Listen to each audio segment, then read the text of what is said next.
សម្រាប់ជាច្បាស់នៅថាចង់ទិញបងចុយសញ្ញាត្រង់នេះរួចជាការស្រេច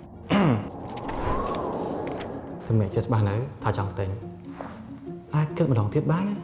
ពាក្យអំណុលគេច្រើនណាស់ផ្ទះសំខាន់ណាស់វាគឺជាចំណុចចាប់ផ្ដើមនៃជីវិតដ៏ល្អមួយគិតម្ដងទៀតបានអត់សូវល្អទេទិញទៅនៅស្ទាក់ស្ទើរទៀតមាន promotion ពិសេសហើយផ្ទះគឺជាអីដែលយើងត្រូវការចាំបាច់បំផុតព្រោះថាផ្ទះគឺជាទីកន្លែងមួយ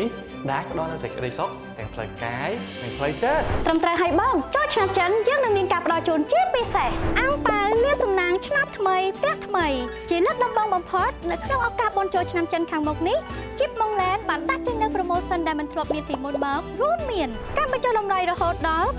9% ការបញ្ចុះតម្លៃបន្ថែមរហូតដល់ $55,888 ការបង់ឥតការប្រាក់រហូតដល់36ខែនិងកម្មវិធីបំបល់កងមានឱកាសឈ្នះរង្វាន់បន្ថែមជាច្រើនសន្ធឹកសន្ធាប់ដូចជា Free សេវាថែទាំបុរីរហូតដល់12ខែ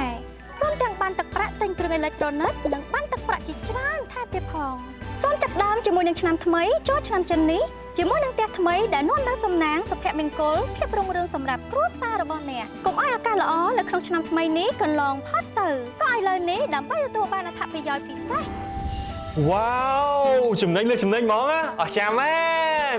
សូមអញ្ជើញមកទស្សនាផ្ទះគំរូពេទ្យនៅគ្រប់ទីតាំងទាំងអស់របស់ Jeep Mongland ឬក៏អាចសាកសួរព័ត៌មានលម្អិតតាមរយៈលេខទូរស័ព្ទ061 997 888 Jeep Mongland ជឿជាក់ក្នុងការរស់នៅ